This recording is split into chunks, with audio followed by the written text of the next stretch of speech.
এই দুনিয়ার মুসলমান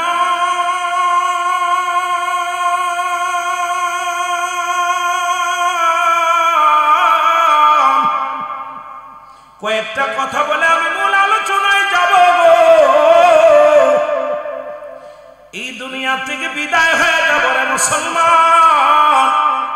এমন একটা দিন আসবে যে দেশে গেলে মানুষের বিচার হয়, যে দেশে গেলে মানুষের হিসাব হয়, যে দেশে গেলে মানুষ আর কোনোদিন ফিরে আসে না। সেই দেশের যাত্রী আমরা, জোরে বলেন ঠিক কিনা? সেই দেশটার নাম হলো কবর। আমি পিরাইটা আলোচনার মধ্যে বলি মানুষের তিনটা বিপদ। নাম্বার 1 হলো মানুষের মরণ, নাম্বার 2 হলো কবর, নাম্বার 3 হলো কিয়ামতের ময়দান।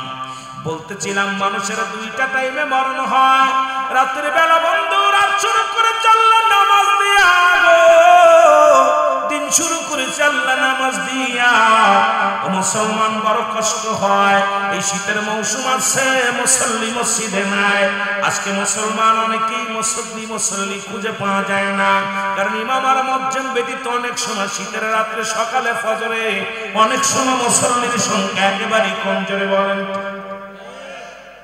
এ মুসলমান রাত শুরু করেছে আমার আল্লাহ নামাজ দিয়া, দিন শুরু করেছে আমার আল্লাহ নামাজ দিয়া। বান্দা দিনের শুরু হলো ফজর। ও বান্দা তুমি নবীরে ভালোবাসো, নবী নবী বইলা পাগল হও। ও বান্দা শুনা না, ফজরে 2 রাকাত সুন্নাত নামাজ তুমি আদায় করলাম, সঙ্গে সঙ্গে তুমি হয়ে গেলে আমার রাসূলের প্রেমিক। এবার 2 রাকাত ফরজ নামাজ তুমি আদায় করলাম, সঙ্গে সঙ্গে হয়ে গেল তুমি আল্লাহর গোলাম। এখন দিনের মধ্যে যদি তোমার মরণ হয়, তোমার মরণটা হবে আমার নবীর প্রেমিক আল্লাহর গোলাম। আর এই ব্যক্তি যদি নবীর প্রেমিক হইয়া মাওলার গোলাম হইয়া ইন্তেকাল করে, দুনিয়া তো ভয় নাই, কবর ভয় নাই, মিজানে ভয় নাই, হাসরে ভয় নাই, ফুলসিরাতে ভয় নাই। জোরে বলেন ঠিক কিনা? এই নবীর গোলামেরা শুন, নবীর প্রেমিকেরা শুনে নাও। ও নবীর প্রেমিকেরা দিনের কান্ডা লাগা শোনো। দিনের মধ্যে তুমি মরণ হয় না, রাতে তোমার মরণ হবে, এর মধ্যে কোনো সন্দেহ নাই। রাত শুরু করেছো, মৃত্যুবরণ করো নাই। রাতের শুরু হলো মাগরিব। বান্দা মাগরিবের 3 রাকাত ফরজ নামাজ তুমি আদায় করলা, সঙ্গে সঙ্গে তুমি হয়ে গেলে আমার আল্লাহর গোলাম। এবার 2 রাকাত সুন্নাত নামাজ তুমি আদায় করলা, সঙ্গে সঙ্গে তুমি হয়ে গেলে আমার নবীর প্রেমিক। এখন রাতের মধ্যে যদি তোমার মরণ হয়, তুমি হলে আমার আল্লাহর গোলাম, রাসূলের প্রেমিক। কারণ মরণের কোনো সিরিয়াল নাই। পৃথিবীর মধ্যে আসার একটা সিরিয়াল আছে গো, যার কোনো সিরিয়াল নাই। দেখা যায় বাবা জিন্দা, সন্তান দুনিয়ার মধ্যে নাই রে।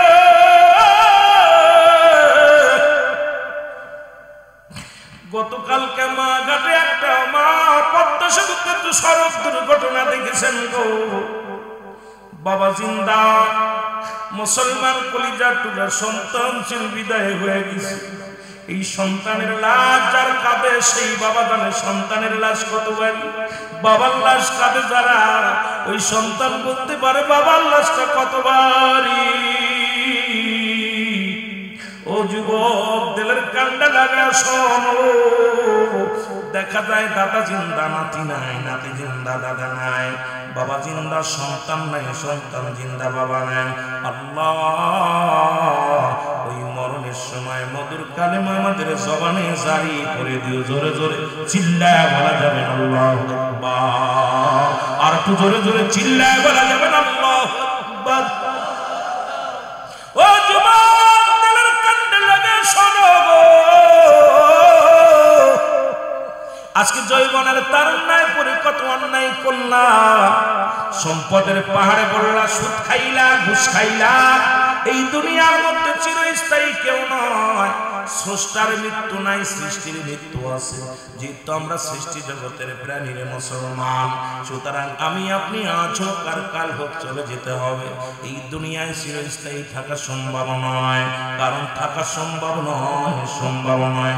ফিরআউন, নমরুদ, কারণ যারা খোদাই পেজ খোদাই দাবি করেছিল তারাও দুনিয়া থেকে বিদায় হয়ে গেছে। আমি আপনি চলে যাব। আল্লাহ এই জমিনের মধ্যে পাঠাইলা গো মাওলা, তোমার গোলামি করে যেন দুনিয়া থেকে বিদায় নিতে পারি। জোরে বলেন আল্লাহু আকবার। লা ইলাহা, জবান খুলে লা ইলাহা,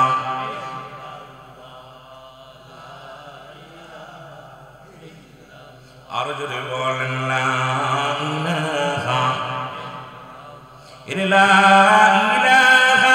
ইল্লাল্লাহ, লা ইলাহা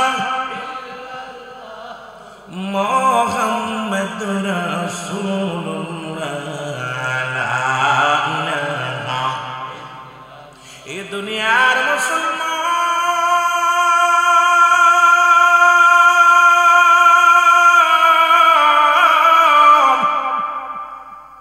একটু নামাজের দিকে যাই, আলোচনা অন্যদিকে যাব।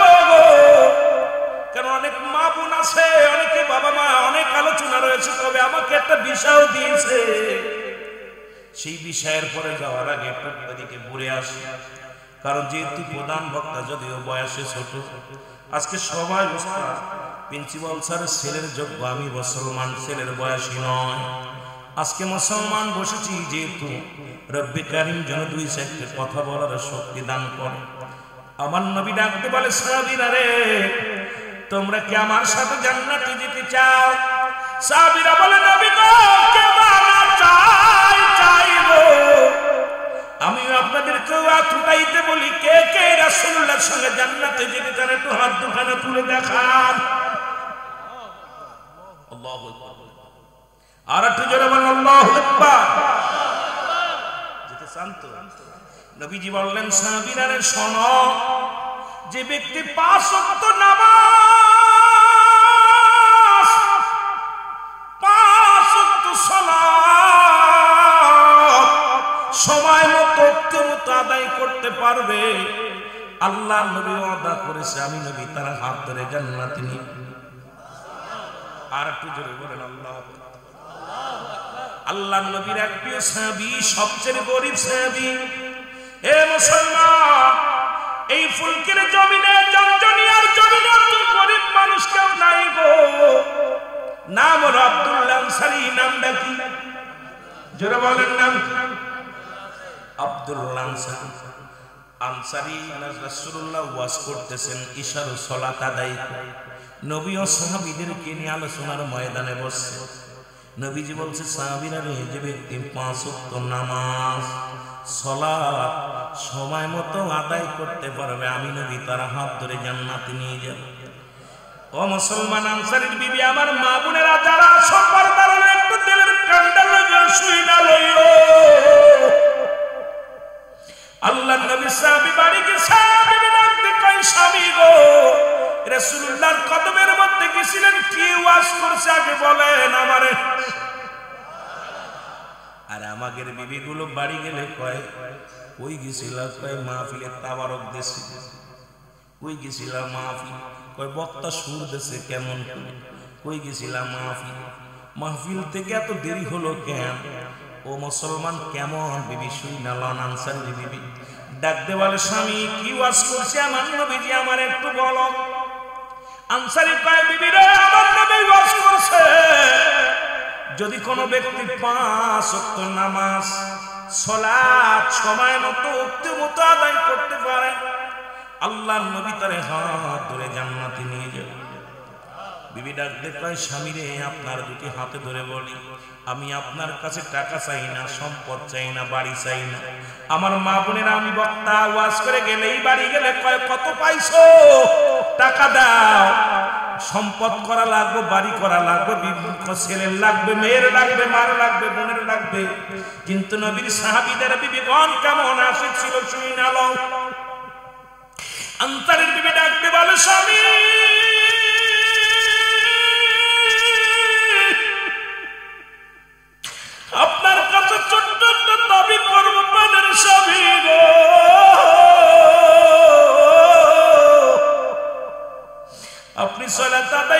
রাসূলুল্লাহর সঙ্গে জান্নাতে যাবে, আমার দাবি হলো আমাকে একটু সুযোগ দিয়া দিবে, আমিও যেন সালাত আদায় করতে পারি সময় মতো, আমিও আপনার সঙ্গে রাসূলুল্লাহর সঙ্গে জান্নাতে যেতে চাই। জোরে বলেন মারহাবা। মদিনা যাইতে পারলাম না, মদিনা, আরো জোরে বলেন মদিনা যাইতে পারলাম না, মদিনা। আমি অসহায়তায় এত দূরে রই, ভালো অসহায়তায় দূর থেকে সালাম জানাই, ভালো দূর থেকে সালাম জানাই, মদিনা যাইতে পারলাম না, মদিনা। এমনি নবী বলছেন হায়াতি খায়রুল লাকুম, আমার হায়াতের জিন্দেগিটা উম্মতের জন্য কল্যাণ শুরু। সুবহানাল্লাহ। নবীর অনুকরণ, নবীর অনুসরণ যে বান্দা করবে দুনিয়ায়, ও মুসলমান শুনে নাও গো, সেই তো মুসলমান, খাঁটি মুসলমান হইবে, ইমানদার মুসলমান হইবে। এবার যে কথা বলতেছিলাম শোনো, আনসারী প্রতিদিন সালাত আদায় করে রাসূলুল্লাহর পিছে। নবীজি ইমাম, আর আমাদের দেশের পীর সাহেবরা তো ইমামতি ছাইরা দিছে। জোরে বলেন ঠিক বলেন। আরে নামাজি লাগে না, অনেক অসংখ্য ভণ্ড পীর দেশের মধ্যে বাইরে এসে, এই ভণ্ডরা নামাজ, তাদের মুস্তাদের মুরিদরাও নামাজ পড়ে, ভণ্ডরাও জামাতে আসে। এর কারণে আবার দুই একটা, গত পরশুদিনকে ছিল আমার প্রোগ্রাম ব্রাহ্মণবাড়ি, দেখি মাজার যেভাবে মাজারগুলো ভাঙছে, আমি আশ্চর্য হয়ে গেলাম যে আমিও থাকলে আমিও ভাঙতাম। যে অবস্থা নাচ গান, মহিলা নিয়ে নাচতেছে আর যে গাইতেছে, আমি আশ্চর্য হয়ে গেলাম যে এই সমস্ত ভণ্ড প্রতারকের জন্য অসংখ্য আল্লাহর হক্কানি আলেমদের, যাদের কথা আল্লাহ বলে কোরআনুল কারীমের মধ্যে সূরা ইউনূসের মধ্যে 11 নম্বর পারা 62 নম্বর আয়াত, আল্লাহ নিজে বলে আলা সাবধান ইন্না নিচ্চালা ইল্লা উল্লাহি, আল্লাহর তরফ থেকে যারা ওলি হয় লা লাইকুম শব্দরত্ব হয়, আল্লাহ যদি অবস্থান করে হুমদের উপরে হাজিয়ানুন, তাদের কোনো চিন্তা নাই, ভাবনা নাই। মানসি মাদ্রাসারা গলিরা আইছে, কিন্তু এই ভণ্ড প্রতারকরা বাংলাদেশ করে শেষ করে দিচ্ছে। জোরে বলেন ঠিক কি না? বিশ্বাস হয় না? ওই মেহেদির জিগে নামাজ সহকারী, আমার ড্রাইভার বলতেছে ভাই এমনি তোর মাজার ভাঙ্গিনে ভণ্ডরা কি শুরু করছে। আমি মনে হচ্ছে এটাই মনে হয় আমার মাহফিল। একদম সিরিয়াল যায় দেখি নারী পুরুষ এক জায়গা হইয়া, বাতি জ্বালাইয়া, মহিলা পুরুষ সব এক জায়গায় গান শুনে একদম পাগল হয়ে যাচ্ছে। এ মুসলমান শোনো, ইমানি জজ্বা থাকলে এই সমস্ত ভণ্ড প্রতারকদেরকে আমাদেরকে অবশ্যই অবশ্যই রুখে দিতে হবে। যেটা বলেন ঠিক কিনা? তবে সব জায়গা না, কিছু হক্কানি বলি আল্লাহ আছে, যাদের মাধ্যমে ইসলাম পেয়েছে, আমরা সম্মান করি তাদেরকে। যেটা বলেন ঠিক কিনা? আমরা সম্মান করি, তাজিম করি। রাসূল বলে মেরকাত, সূরা মেরকাতের 10ম খণ্ড 722 নম্বর পৃষ্ঠা, তাফসীরুল বায়ান 5ম খণ্ড 524 নম্বর পৃষ্ঠা। আমি দলিল দেব, কোরআন হাদিস থেকে নাম্বারগুলো গণবেন, আমি আস্তে আস্তে যাই। যেহেতু রাত শুরু করেছি, আপনারা জিন অনেক ঘুমের ঝুল আসছে, এই জন্য আপনাদেরকে নিয়ে আলোচনা সবে মাত্র ঢুকতেছি। আমার যুবক ভাইরা, রাসূল বলে কি বলতেন? মেরকাত, সূরা মেরকাতের 10ম খণ্ড 722 নম্বর পৃষ্ঠা, তাফসীরুল বায়ান 5ম খণ্ড 524 নম্বর পৃষ্ঠা। রাসূল বলে আলা সাবধান ইন্না নিচালা ইল্লা উল্লাহি, আল্লাহর তরফ থেকে যারা ওলি হয় লা ইয়ামুত, তাদের মৃত্যু নাই। এই ভণ্ড প্রতারক যারা সইলা গেছে, এদের অবস্থা আর ওনাদের অবস্থা এক না। কথা বোঝেন? আপনারা আবার কইতারেন ওলি আল্লাহর বিপক্ষে কথা না, আমি বিপক্ষে বলতেছি না। এই সমস্ত ভণ্ড প্রতারকের পক্ষে আমরা না, বেনামাজির পক্ষে আমরা না, ঘুষখোরের পক্ষে আমরা না, গাঁজাখোরের পক্ষে আমরা না, মদখোরের পক্ষে আমরা না, নারীখোরের পক্ষে আমরা না। তাতে কে ভালোবাসলো আর না বাসলো কিচ্ছু যায় আসে না। জোরে বলেন ঠিক কিনা? একটু মহব্বতের সঙ্গে বলেন সুবহানাল্লাহ, আলহামদুলিল্লাহ। আরো জোরে বলেন সুবহানাল্লাহ, ইলাহা এর নাই কোন মাবুদ আল্লাহ ছাড়া, ভালো নাই কোন মাবুদ এর লা ইলাহা ইল্লাল্লাহ। সুবহানাল্লাহ লা ইলাহা। আল্লাহ বলেন হাবিব যারা চন্দ্র পূজা করে, যারা প্রতিমা পূজা করে, যারা মাজার পূজারী, যারা চন্দ্র পূজারী, তাদের জন্য আমার আল্লাহ বলেন ছোট্ট একটা সূরা সূরা ইখলাস থেকে পড়েন, আমার সাথে পড়েন বিসমিল্লাহির রাহমানির রাহিম। কুল হুয়াল্লাহু আহাদ আল্লাহুস সামাদ লাম ইয়ালিদ ওয়া লাম ইউলাদ ওয়া লাম ইয়াকুল লাহু কুফুয়ান আহাদ। আল্লাহ ডাক দে বলে হাবিব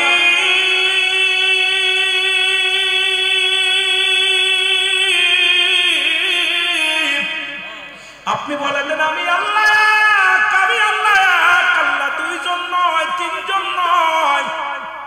আল্লাহ কয়জন? আরো জেনে বলেন।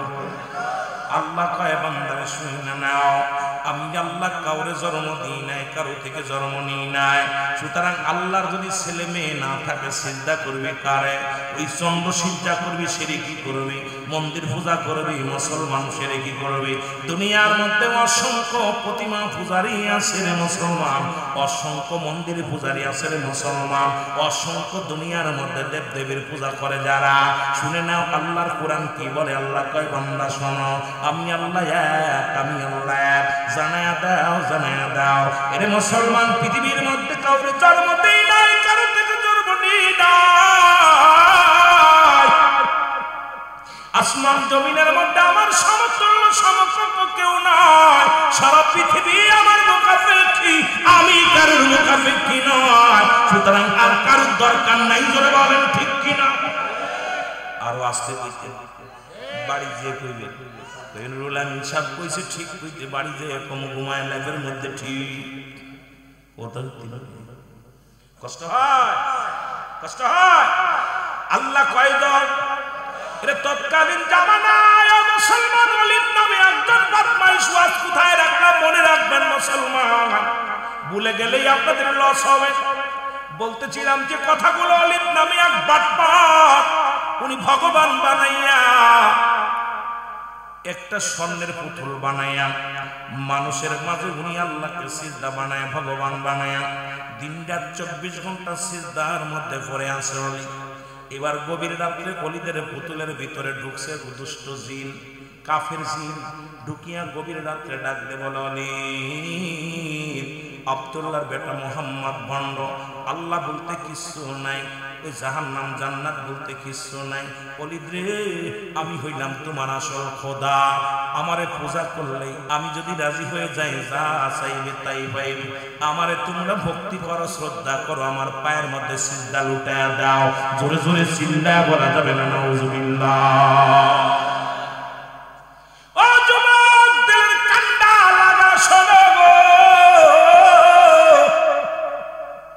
ওলিদে এবার ঘুম থেকে লাফতে উঠে ডাকে রে, ওর প্রতিমা কথা বলে, ওর ভগবান চলি ডাক দিছে বাবারে, বাবা গো তাড়াতাড়ি আসো, ভগবান কথা কয়। মারে ডাক দিছে মা তাড়াতাড়ি আসো, ভগবান কথা কয়। ওলিদের বাবা মা কয় ও ভগবান, ও ভগবান আমি তোমার কাছে জানতে চাই, আমার ওলিদের খোদা তুমি, তোমার কাছে জানতে চাই আব্দুল্লাহর বেটা মুহাম্মদ সঠিক না তুমি সঠিক? ওলিদের খোদা কয় আব্দুল্লাহর বেটা মুহাম্মদ একজন ভণ্ড, কাজ্জাব, মিথ্যাবাদী, আমি সঠিক যেটা বলতেছে শুনে নাও। ওরে ওর খোদাও মিথ্যা, উনিও মিথ্যুক, সত্যবাদী আমি হলাম। আমি ভগবান যদি আমারে খুশি করতে পারো এই দুনিয়া আখিরাত দুইটাই তোমরা কামিয়াব হবা। জোরে বলেন আল্লাহু নাউজুবিল্লাহ। একটু জোরে বলা যাবে না নাউজুবিল্লাহ? এলাকার মানুষগুলো সব মুসলমান শুনে নাও, ওলিদের পক্ষে চলে গেল। একদিন নবীকে ডাকতে বললেন, এ আল্লাহর নবী মুহাম্মদুর রাসূলুল্লাহ সাল্লাল্লাহু আলাইহি ওয়াসাল্লাম, এ মুহাম্মদ তোমার খোদা তো কথা বলতে পারে না, আমি ওলিদের খোদা কথা বলতে পারে, আজকে ময়দানে খেলা হবে, ময়দানে ঈমান পরীক্ষা হবে। তোমার খোদা যদি কথা বলতে পারে তাহলে আমি ওলিদ কথা দিলাম কালেমা পড়ে মুসলমান হব। আর যদি আমার খোদা কথা কয় তাহলে আমার খোদার দলভুক্ত তুমি হবা কিনা? নবী কয় কি বলতে চাও? আমার খোদা সঠিক। এই স্বর্ণের পুতুল বানাইয়া বিশাল একটা ময়দান বানাইলেন। এই ময়দানের ভিতরে যাইয়া ওলিদ ডাকতে কয়, লোকজন হাজার হাজার জনগণ এসে বসে আছে। ওলিদ ডাকতে বলে, ভগবান খোদা তুমি বলে দাও মুহাম্মাদের ধর্ম বিষয়ে বলো। এবার মুসলমান শুনে নাও, মূর্তির ভিতর থেকে আওয়াজ আসে, লা ইলাহা ইল্লাল্লাহু মুহাম্মাদুর রাসূলুল্লাহ সাল্লাল্লাহু আলাইহি ওয়াসাল্লাম। উপস্থিত যত জনগণ ছিল, আল্লাহ কবুল করুন, উপস্থিত যত শ্রোতা ছিল সবাই আশ্চর্য হয়ে গেল। আরে ওলিদের খোদা কালেমা পড়ে, ঘটনাটা কি? তাই নাই কোন ইলাহ এক আল্লাহ ছাড়া, মুহাম্মাদুর রাসূলুল্লাহ আল্লাহর প্রেরিত রাসূল বা বান্দা। আমি সাক্ষী দিতেছি, শোনো, মুহাম্মাদের খোদা হলো সত্য, মুহাম্মাদের আল্লাহ হলো সত্য, যার আকার নাই, যার নিরাকার। এই মুহাম্মাদের খোদার অনুসরণ করো তোমরা। মুহাম্মদ যা বলে এটা মেনে নাও, মুহাম্মাদের দলগত তোমরা হয়ে যাও। উপস্থিত যত মানুষ ছিল সবাই কালেমা পড়ে নিছে, লা ইলাহা। আরে আমি ওয়াজ শুরু করেছি কালেমা দিয়ে, জোরে মুহাম্মাদুর আশহাদু আল্লা ইলাহা ইল্লাল্লাহু ওয়াহদাহু লা শারীকা লাহু ওয়া আশহাদু আন্না মুহাম্মাদান আবদুহু ওয়া রাসূলুহু। জোরে জোরে বলো মারহাবা। আরো জোরে। উপস্থিত সবাই কালেমা পড়ে মুসলমান হয়ে গেল। ওলিদ রাগ করে পুতুলটাকে জোরে চিৎকার একদম মাটির মধ্যে ছুঁড়ে মারলেন। স্বর্ণের পুতুল খণ্ড বিখণ্ড হয়ে গেল, টুকরা টুকরা হয়ে গেল। রাসূল পাক সাল্লাল্লাহু আলাইহি ওয়াসাল্লাম মাথা উঁচু করে বলে, এই উপস্থিত মানুষ শোনো, তোমরা কালেমা পড়ে নাও। আল্লাহ ছাড়া কোনো মাবুদ নাই, আল্লাহ ছাড়া কোনো ইলাহ নাই। আমি আল্লাহর প্রেরিত রাসূল বা বান্দা। ও মুসলমান শুনে নাও, আমাকে অনুকরণ স্মরণ করো। আল্লাহ পাক ঠিকানা হলাম আমি নবী। তোমরা ছেড়ে দাও মূর্তি পূজা, ছেড়ে দাও মানুষ পূজা, ছেড়ে দাও মাজার পূজা, ছেড়ে দাও ভগবান পূজা, সব ছেড়ে দিয়া এক আল্লাহর প্রতি সিজদা করো, আল্লাহরে সিজদা করো। জোরে জোরে চিল্লায় বলা যাবে না সুবহানাল্লাহ। এবার রাসূলুল্লাহ কালেমার দাওয়াত যখন ফিরে আসতেছিল, হঠাৎ দেখে একটা বিশাল একটা দত্ত, বিশাল একটা জিনিসের সর্দার, হাতের মধ্যে খোলা তরবারি, রাসূলুল্লাহর সামনে হাজির। সালাম দা, আসসালামু আলাইকুম ইয়া রাসূলুল্লাহ, আসসালামু আলাইকুম ইয়া হাবিবাল্লাহ। নবী আলাইকুম আসসালাম। তুমি কে? বলে আমি হুজুর জিনিদের সর্দার, আমি একজন মুসলিম জিন নবী। বলে তোমার হাতে কেন তরবারি? বলে হুজুর ওলিদের খোদারে জবাই করেছি, আজকে চিরতরে বিদায় করে দিছি, ওই রক্ত লেগে আছে আমার তরবারির মধ্যে। নবী কাই কি বলতে চায় বলো? বলে হুজুর ওলিদের পুতুলের মধ্যে ভর করেছিল একজন দুষ্ট জিন, কাফের জিন। ওই জিন ভর করে হাজার হাজার মানুষগুলো ঈমান হারায় ফেলছে। ইয়া রাসূলুল্লাহ, ইয়া হাবিবাল্লাহ, আমি ওই পথে আসতেছিলাম,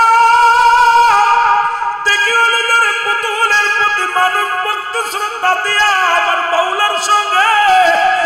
মাওলার সঙ্গে শিরকি করে গো। আমি সহ্য করতে পারি না, ওর ভিতরে ঢুকিয়ে আমি তাকে হত্যা করেছি। আল্লাহু আকবার বলো। আমি হত্যা করার ভিতরে প্রবেশ করেছিলাম। যখন ওলিদ বলেছে খোদা কথা খাও, ওর ভিতর থেকে, ওই পুতুলের ভিতর থেকে আমি জবাব নিয়েছিলাম, আমি কালেমা পড়েছিলাম, ইয়া রাসূলুল্লাহ, ইয়া হাবিবাল্লাহ।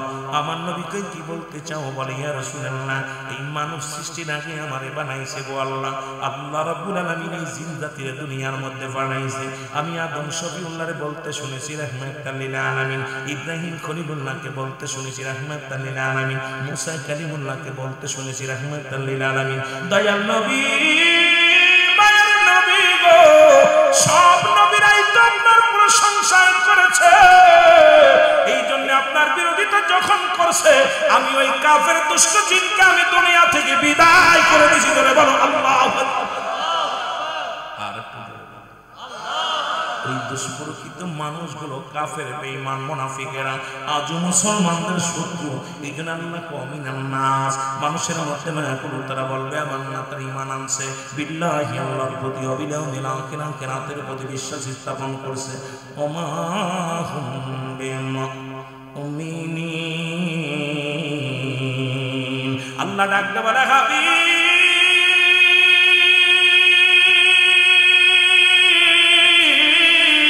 ওই মানুষের মধ্যে চোর আছে বাটপার আছে গুন্ডা আছে গো আল্লাহ কয় আমিনান নাস মানুষের মধ্যে বাটপার কাদের মধ্যে ওটা না করে মানুষের মধ্যে বেঈমান মুনাফিক আছে বাটপার আছে আল্লাহ কয় হাবিবে শুনে নাও ওদের মধ্যে আছে একদল মুনাফিক আছে শুনে নাও তারা বলবে আমরা ঈমানদার আমরা মুত্তাকিন আল্লাহর নবী গো তারা ঈমানদার নয় মুত্তাকিন নয় ওদের জন্য আমি আল্লাহ রেখে দিলাম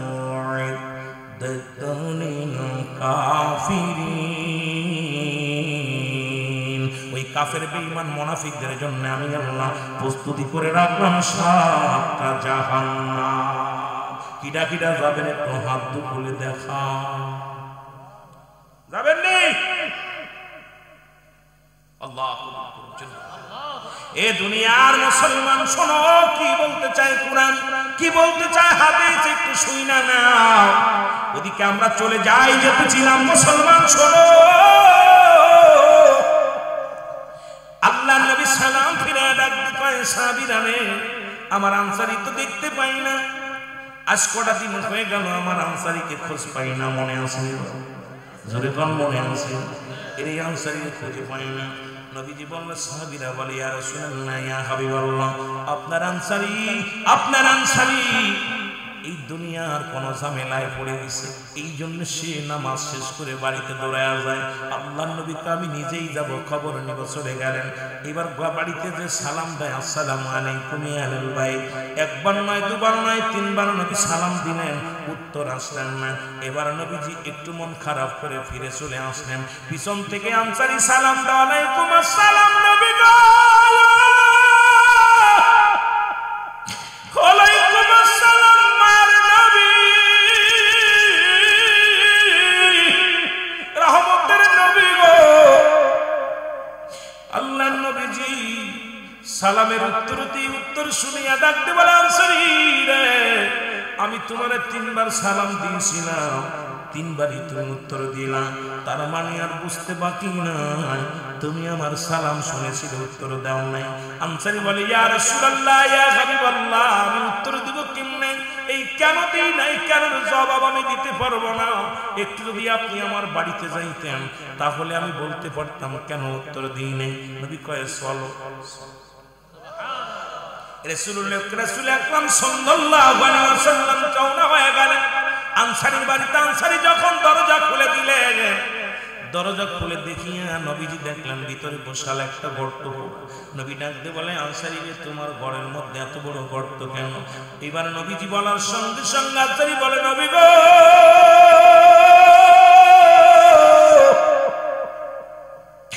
মায়ের নবী গো দয়াল নবী গো যখন আপনি আমার সালাম দিয়েছিলেন তখন আমি গর্তের মধ্যে উলঙ্গ অবস্থায় বসা ছিলাম জোরে জোরে চিল্লায় বলা যাবে না নবী বলে আনসারী কি বলতে চাও বলে নবী গো আমাদের স্বামী স্ত্রী মিলিয়ে মাত্র 2 জন মিলিয়ে এক টুকরা কাপড় নবী গো যখন আমি নামাজে যাই আমার বিবি ওই গর্তের মধ্যে উলঙ্গ হয়ে বসে থাকে আবার আমি নামাজ শেষ করে বাড়িতে আসিয়া গর্তের মধ্যে চলে যাই কাপড়খানা খুলে দিয়ে আমার বিবি এটা পরিধান করে নামাজ আদায় করে ইয়া রাসূলুল্লাহ ইয়া হাবিবাল্লাহ এক কাপড়ে 2 জন নামাজ আদায় করে এই জন্য নবী গো আপনার সালামের জবাব আমি দিতে পারি না কারণ আমি উলঙ্গ অবস্থায় বসা ছিলাম আবার নবী চোখের বাড়ি ছেড়ে ডাক দিলেন আনসারী আমি নবী কথা দিলাম রে তোদের স্বামী স্ত্রীকে নিয়ে আমি নবী জান্নাতে যাব। জোরে বলেন মারহাবা। আমি আপনাদেরকে বইলা যাই, এ মুসলমান শোনো, এই ফুলকে জঞ্জনিয়ার জমিনে এমন কোন গরিব নাই রে যারা টুকরা কাপড় আছে, যে ভিক্ষা করে খায় তার তিন চার টুকরা কাপড় আছে। ও মুসলমান, এরপরও নামাজে যায় না, আল্লাহর দরবারে কি জবাব দিবি আমার বুঝি আসে না। ওরে মুসলমান, নামাজ কাফের এবং মুসলমানদের মধ্যে পার্থক্য হলো নামাজ। মুসলমান নামাজ ধরে, কাফের নামাজ ছেড়ে দেয়। আজকে আমরা মুসলমানের সন্তান হইয়া মসজিদে যাই না, নামাজ পড়ি না। মুসলমানের মেয়ে হইয়া আজকে নামাজ পড়ি না, মুসলমানের সন্তান হইয়া আজকে বেপরদায় চলাফেরা করি, নামাজ পড়ি না, রোজাও রাখি না, হজ করি না, যাকাত দিই না। আল্লাহর আদালতে কি জবাব দিবেন? আমার বিশ্বাস মুসলমান জঞ্জনিয়ার জমিনে একটা লোক সারা পাওয়া সম্ভব নয়, কারণ এমন কোন গরিব নাই যার এক টুকরা কাপড় আছে। যে ভিক্ষুক, যে দিন মজুরি, তার তিন চারটা টুকরা কাপড় আছে। আজ থেকে নামাজ আমরা ছাড়বো না। সবাই একটু প্রতিজ্ঞা করা যাবে না? জোরে বলেন, প্রতিজ্ঞা করা যাবে না? জোরে বলেন, নামাজ আমরা ধরবো। জোরে জোরে বলেন, কে কে রাজি আছে? নামাজ আমরা আজ থেকে আদায় করবো। রাজি আছেন তো? আল্লাহ তুমি কবুল করে নাও। জোরে বলো আমিন। এরে আল্লাহরে দেখা, এটা কবুল হইব। অনেকে হাত উঠাই নাই, আরে কপাল পুরা একই তো বিপদই, তারপরে আবার আরো বিপদ। একটু হাতটা উঠায় বলে আল্লাহ আমরা ধরবো, চেষ্টা করবো। আল্লাহ আমাদের সুযোগ দিও। আরে এখন যদি মারা যাস, বলা যায় গ্যারান্টি দিতে পারবি? আল্লাহর তো বলতে, আল্লাহ আমি হাত উঠেছিলাম নামাজ পড়ার জন্য, আমার তো রাত্রে নিয়ে চলে আসছে, আমি এখন কি জবাব দিব? একটা সুযোগ পাবো আল্লাহর কাছে। আল্লাহ হাত উঠেছিলাম যে আগামী ফজর থেকে নামাজ পড়বো, কিন্তু তুমি তো আমার ফজরের আগেই শেষ করে দিচ্ছ। সুযোগ না বাবা, কথা বলেন না। কিন্তু যারা হাত উঠল, এরা কিলিবিলি লিঙ্গ না কি লিঙ্গ আল্লাহ জানে, কথা কন না। এরা হাত উঠাইল না, তার মানে বুঝতে আর বাকি নাই, মুনাফিকি সারা জীবনই করে। যেটা বলেন ঠিক কিনা? ও তোর পিছে পিছে ঘুরছে সময়, কোন দিন গলায় পড়বে ভেরি, দেখ না মন ঝাঁক মারি দুনিয়াদারি। অস্বীকার করার মতো ক্ষমতা কোন মায়ের পুতের নাই। যারা বলেন ঠিক কিনা? সব এত স্বীকার করবে, কিন্তু মরণ আপনার কাছে আসবেই, এটা অস্বীকার করার মতো ক্ষমতা কারো। আমার ভাইয়েরা, আমার বন্ধুরা, আমার আমি যেদিকে চলে যাই, রাসূল বললেন সাহাবীরা, তোমরা কেউ কি কবুল হাজির সব পাইতে চাও? মারহাবা বলেন। নবীজি বললেন সাহাবীরা, তোমরা কেউ কি কবুল হাজির সব পাইতে চাও? সাহাবীরা বলে, ইয়া রাসূলুল্লাহ, ইয়া হাবিবাল্লাহ, কে বানা চান? নবী বললেন সাহাবীরা, তোমাদের বাড়িতে যাদের পিতা মাতা জিন্দা আছে, যাদের বাবা মা দুনিয়ার মধ্যে জিন্দা আছে, শুনে না ও বাড়ি যে সালাম দিবা, আসসালামু আলাইকুম বাবা, আসসালামু আলাইকুম মা, তোমার আমল নামায় একটা করে কবুল হজের সব লেখা হয়ে যাবে। আস্তে কইতেন না জোরে কইতেন? এ মুসলমান, নবীজি বলার সঙ্গে সঙ্গে সাহাবীদের চোখে পানি। সাহাবীরা চোখের পানি ছেড়ে কাঁদতে, নবী কয় সাহাবীরা রে, তোরা কেন কান্দ?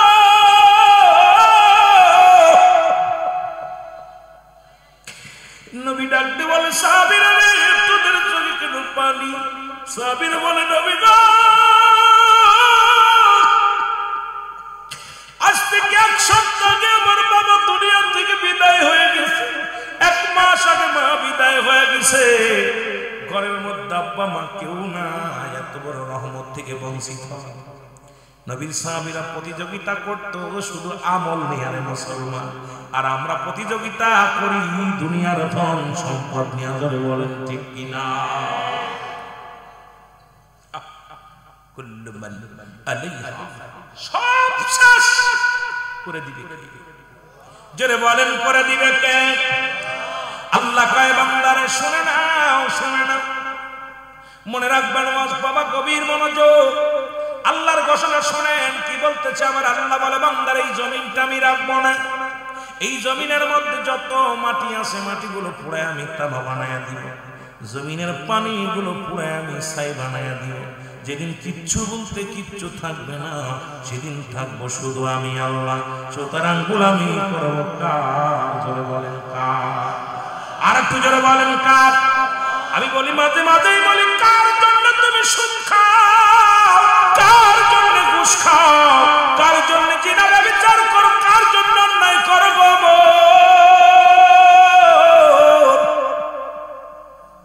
তুমি এই দুনিয়া থেকে বিদায় নেবে, দুনিয়ার সম্পদ পড়ে থাকবে, তোমার দেহ খাবে পোকে, সম্পদ খাবে লোকে। সুদ খাইয়া ঘুষ খাইয়া বাড়ি করছো, গাড়ি করছো, কুল্লু মান আলাইহা ফান, সব শেষ।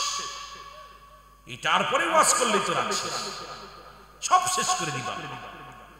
এই দুনিয়ার সম্পদের পাহাড় করছো, বাড়ি করছো, গাড়ি করছো, সম্পদের পাহাড় করছো, সুদ খায়া ঘুষ খায়া, অফিসে বইয়া টাকা না হইলে।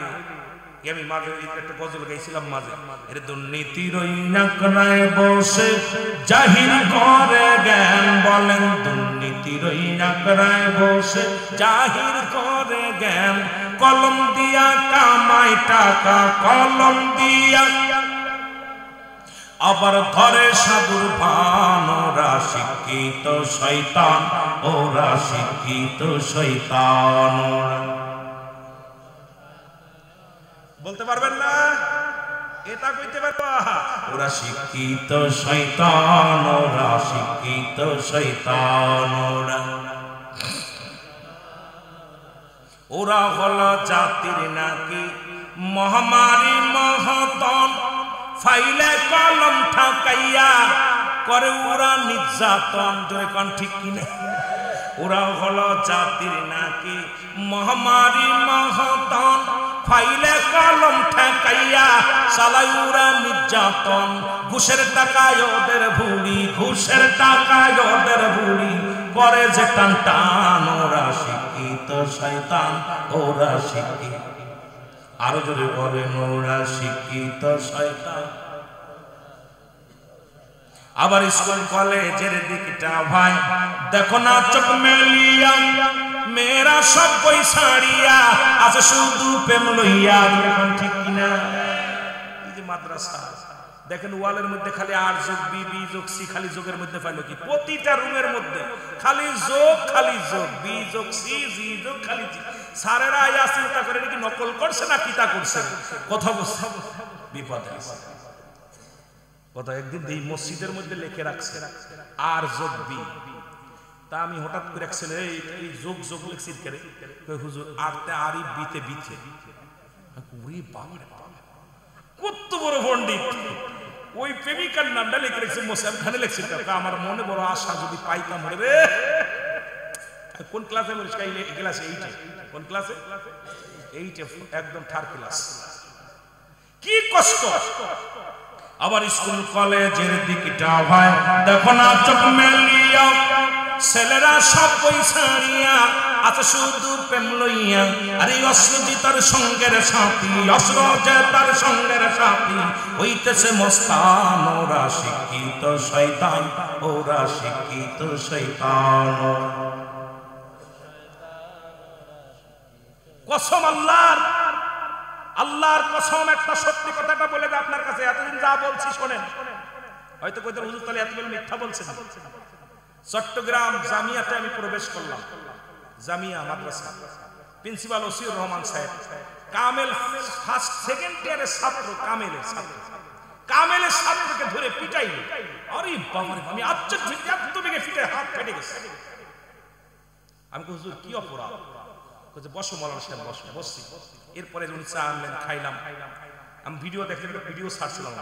আমি আশ্চর্য হয়ে গেলাম যে প্রিন্সিপাল স্যার একজন কামেলের ছাত্রকে ধরে এমন পিটান পিটালো, ছেলেটা চোখটা বন্ধ করে খালি চোখের পানি ছেড়ে হাওমাও করে কাঁদতেছে।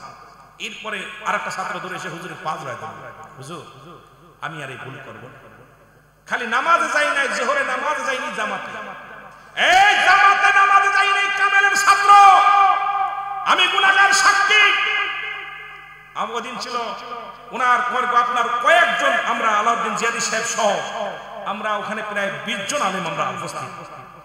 পরে আরেকজন বলতেছে উনি খালি কামেল না, উনি সব ক্লাস, কোনো ছাত্র ত্রুটি পেলে কোনো খাট দেন। আর আমাদের ফাজেল মাদ্রাসার প্রিন্সিপাল স্যার যদি কোনো ছাত্রের গায়ে হাত দেয়, গার্জিয়ানরা আইয়া তার বিরুদ্ধে মামলা শুরু করে।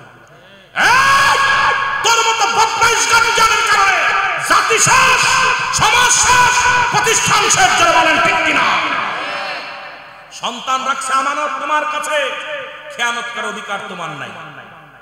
আমি আশ্চর্য হয়ে গেছি ওদিন আমি দেখে আমার দুই চোখে আমি চোখে জুবায়ের সাহেবকে জিজ্ঞালাম, উনি জুবায়ের হুজুর, হুজুর কয় ভাই কি বলবো হুজুর, এত কড়া, কোন ছাত্র বেনামাজি নামাজের সময় নামাজ কাজা দিলে এবং কোন ছাত্র ক্লাসে ফাঁকি দিলে ওনার কোনো ছাড় নেই।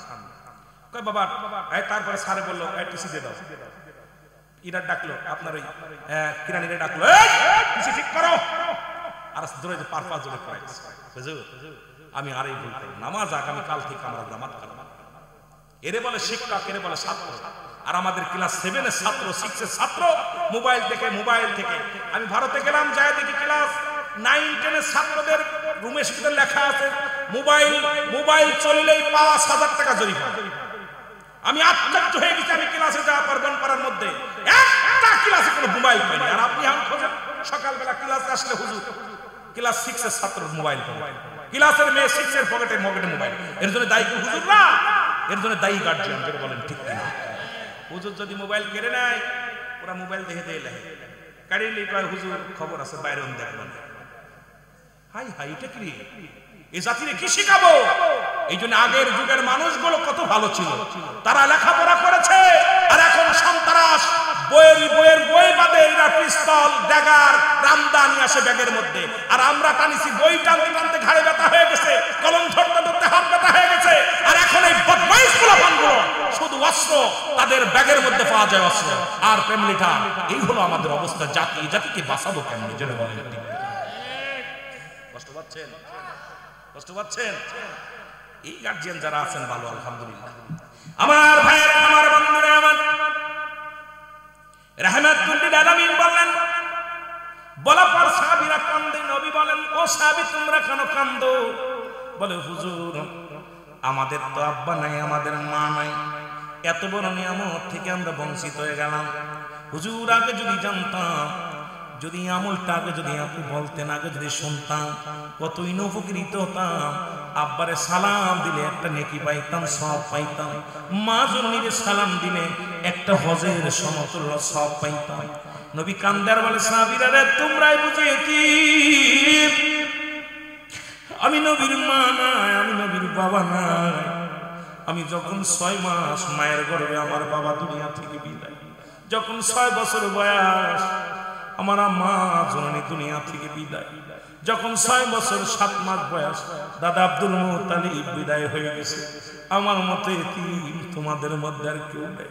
আবার আল্লাহ ডাকতে বলে, জিবরিল তাড়াতাড়ি যা আমার হাবিবকে জানায় দিয়ে, যাদের আব্বা নাই, যাদের মা নাই, তারা যেন আমি রব্বি কারীমের কাছে এইভাবে দোয়া করে, বলেন না রব্বির রহমা কামা রব্বায়ানি সাগীরা। জোরে বলেন রব্বির রহমা কামা রব্বায়ানি সাগীরা। আদম নবী দোয়া করে, রব্বানা যালামনা আনফুসানা ওয়া ইল্লাম তাগফির লানা ওয়া তারহামনা লানাকুনান্না মিনাল খাসিরিন। আদম আল্লাহ আমি জালিমদের অন্তর্ভুক্ত হয়ে গেছি। নিজের জন্য দোয়া করে, আর আমার নবী দোয়া করে। আমার আল্লাহ শিখিয়ে দিয়েছে, হাবিবরে যাদের আব্বা নাই, যাদের মা নাই, এমনি ভাবে দোয়া কর, আল্লাহ আমার পিতা মাতার সগীরা গুনাহ মাফ করে দাও, কবিরা গুনাহ মাফ করে দাও, জানা গুনাহগুলো মাফ করে দাও, অজানা গুনাহগুলো মাফ করে দাও। আবার আমার সাথে পড়েন, রব্বির রহমা কামা রব্বায়ানি সাগীরা। কি মজার আমার নবী আপনার জন্য, আল্লাহ পাক পিতা মাতার জন্য কত বড় নিয়ামত। আমার ভাইরা, আমার বন্ধুরা, আমার এই আমরা বলে যাই, রাসূল বলছে তোমাদের পিতা মাতা যখন বুড়া হয়ে যাবে, আমাকে প্রিন্সিপাল হুজুর বলছে, হুজুর একটু পিতা মাতার ওয়াজ করবেন। এই জন্য আমি অন্য দিক যায় অনেক দিকে ঘুরাইতে চেয়েছিলাম, চিন্তা করেছিলাম আধুনিক জামানা ডিজিটাল দেশ হয়ে গেছে, এখন আমাদের ওয়াজ করা লাগবে জাতি বাঁচানো, সমাজ বাঁচানোর জন্য, মহল্লা বাঁচানোর জন্য। যেহেতু আমাকে বলছে হুজুর একটু পিতা মাতার ওয়াজ করবেন, এই জন্য সময় দেখলাম 12টা 12:30 বাজতে চললো, আর ওদিকে আগাতেও পারবো না। কারণ বাবারা বেশি সময় নষ্ট করবো না, ফজরের আজান হয়ে যাবে, সালাতু খায়রুম মিনান নাওম, ঘুম থেকে নামাজ উত্তম। আপনি ঘুমায়া থাকবেন, আল্লাহর আদালতে আমি জবাব দিতে পারবো না। এই জন্য বেশি লম্বা করবো না, অল্প সময়ের মধ্যে আলোচনা ইতি করবো। সবাই একটু ধৈর্য ধরে শোনার দরকার। শুনতে পারবেন কি পারবেন না? শুনবেন না চলে যাবেন? আমি ভাই আগে বলছি আমি এত বড় আলেম না, আকাশের নিচে এই জমিনের উপরে আমার মতো নরাধনার দ্বিতীয় আছে বলে বিশ্বাস হয় না। আমি যোগ্য নয়, যদিও মোটামুটি ডবল টাইটেল পাস করছি, তা আমি চিন্তা করি এই সনদ মনত আমি কিচ্ছু মানি না। কারণ হলো আপনাদের দোয়া বড়। আমার কত বড় বড় প্রিন্সিপাল কথা বলতে পারে না, আমার ছোট্ট গোলামদের কথা বলাচ্ছি, কারণ এগুলো আল্লাহর সম্পূর্ণ দান। জোরে বলেন ঠিক কিনা? কথা বলেন না ঠিক কিনা? আমার প্রিন্সিপাল সাহেব শহীদুজ্জামান, উনি কথা বলতে গেলে পড়াইতে গেলে আমরা বুঝতাম, পড়াইতে গেল আমি কলম নিয়ে দিয়ে লিখে দিই, ব্ল্যাকবোর্ডে লেখা শুরু করতাম। হুজুর একটু বলেন, এত বলাস না, আমি বুঝতে পারি কথা বুঝছেন। এইরকম আল্লাহ এমন গোলাম রেদে এইরকম একদম নালায়েক বান্দা দিয়ে আল্লাহ কথা বলাইব। এখানে অসংখ্য শিক্ষিত সমাজ, অসংখ্য শিক্ষিত সমাজের মধ্যে আল্লাহ দয়া করে জোরে বলেন আমিন, আরো জোরে বলেন আমিন। আমার ভাইয়েরা, আমার বন্ধুরা, আমার গভীর মনোযোগ। পিতা মাতা আপনারা জানেন পৃথিবীর মধ্যে রাসূলের এক সাহাবী ছিল আলকামা রাদিয়াল্লাহু তাআলা আনহু। জোরে বলেন মারহাবা। নাম কি? আলকামা।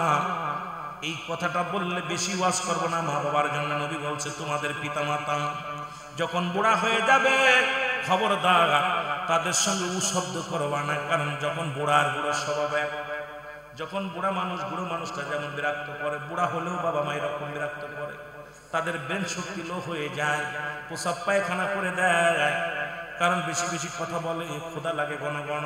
নয় বলছে খবরদার তোমার মারে তুমি বুড়া বুড়ি বলবা না, বাবারে তুমি বুড়া বলবা না।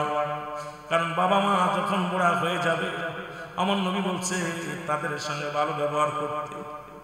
কারণ যখন আল্লাহ রাব্বুল আলামিন বেজার হয়ে যায়, বাবা মা কষ্ট পাইলে জোরে বলো আল্লাহ। আমার দেশে দেখি অনেক পিতা মাতা সন্তানের হাতে মার খাওয়ার পথে কান্দে, অনেক বাবা। আমি গুনাহগার একাধিকবার ঢাকা শহরে বৃদ্ধাশ্রম আমি উদ্বোধন করতে এসেছি। মুসলমান যখন আমি এসেছি, ওই কখন শুরু করার সঙ্গে সঙ্গে আমার দোয়া করার জন্য আনছে। আমি দেখেছি অনেক অসংখ্য শিক্ষিত সন্তানের বাবা মা, অসংখ্য অফিসারের বাবা মা বৃদ্ধাশ্রমে কান্দে। কিছুদিন আগে এসেছিলাম উত্তরা মাসুমদানের একটা উত্তরা মাসুমদান সে ফোন দিলেন, ভাইজান আপনার কাজটা হবে। আমি গেলাম, দেখি 28 জন বৃদ্ধাশ্রমে আছে, তার মধ্যে 2 জন সবচেয়ে বড় অফিসার, বাংলাদেশে বড় বড় চাকরি করতেন, মন্ত্রণালয়ে চাকরি করতেন।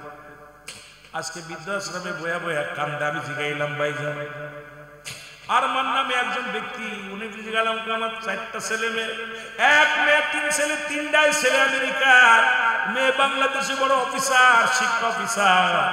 আমি তাদেরকে মানুষ বানাতে পারি নাই, তারাও মানুষ। কারণ তারা দুনিয়ার মধ্যে জ্ঞান অর্জন করতে পেরেছে, মুসল জ্ঞানী হতে পারে না,